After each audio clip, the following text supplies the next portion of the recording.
আসসালামু আলাইকুম ওয়া রাহমাতুল্লাহি ওয়া বারাকাতু। আজ এই ৭ই রমাজান ২০২০-২৬। আপনারা রোজা রাখবেন। রমজান একটা রোজা হইল আপনার বরকতের মাস। এই মাসে আপনার শবে কদর আছে। এই মাসে আপনার পৃথিবীতে সবচেয়ে শ্রেষ্ঠ কিতাব কোরআন আল কোরআন নাজিল হয়েছে ২৩ বছরে। পৃথিবীর যত ঘটনা ইহকাল এবং পরকালের এখানে উল্লেখ আছে কোরআনের প্রতিটা ঘটনা এবং প্রতিটা সূরা। অতএব আমরা কোরআন শরীফ পড়ব। এই মাসের এতই নিয়ামত, এতই সওয়াব, ৭ থেকে ৭০০ গুণ পর্যন্ত পর্যায়ক্রমে আল্লাহ পাক দিয়ে থাকবো। আর এই মাসের রোজার ফজিলত আল্লাহ পাক নিজ হাতে তার বান্দাকে দেবে। আর এই মাসে যদি কেউ কোনো বাপ মা সন্তানের জন্য দোয়া করে থাকে, দোয়ার সাথে সাথে কবুল হবে। আর সেই বাপ মা যদি সহি সালামতে ইবাদত বন্দেগী করে, হালাল খাবার খায়, সৎভাবে চলে, তার দোয়া কবুল হবে।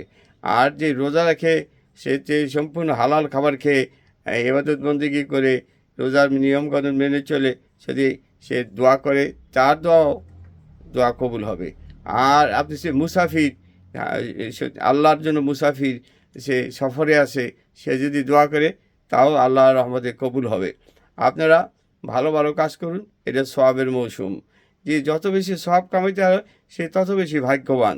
কারণ এখানে আমরা কেউ থাকতে পারবো না, কিন্তু আমার দাদার ভাবে, তার ভাবে কেউ থাকতে পারে নাই। দেখা গেছে। অতএব আমরা পরকালের কথা বেশি চিন্তা করব। আর আমরা কোরআন শরীফ অর্থ সহকারে পড়ব। প্রতিদিন না পারলে আপনি এক পাতা করে পড়লেও পড়বেন। একটু চিন্তা করবেন, মনের ভিতরে প্রশান্তি লাগবো, ভালো লাগবো। আপনি প্রশান্তি ভালো লাগবো, ঘুম ভালো আসবো, আপনি চেহারা মধ্যে নুরানি আসবো। এগুলা আসবো যদি আপনি আল্লাহর প্রতি, আল্লাহর নিয়ম কানুনের প্রতি, আল্লাহর কিতাব গ্রন্থ পড়েন। বাদ্যযন্ত্র, এই ইউটিউব, টিকটক এমনি ভেজাল কিছু নিয়ে থাকেন, তাহলে তো এইটা পাইবেন, ওই সময়টা পাইবেন না। এই যে টিকটক, এই যে আধুনিক জমানাতে আইসা এই মানুষের ব্রেনগুলো সব নষ্ট করে ফেলিতেছে। বাচ্চারাও নষ্ট হয়ে যাচ্ছে গেলে টিকটক, ইউটিউব, ফেসবুক নেওয়া। কিন্তু আমি করি, আমি দেখি, আমি ভালো কথা বলি, আর কারো ভালো কথাকে আমি গ্রহণ করি।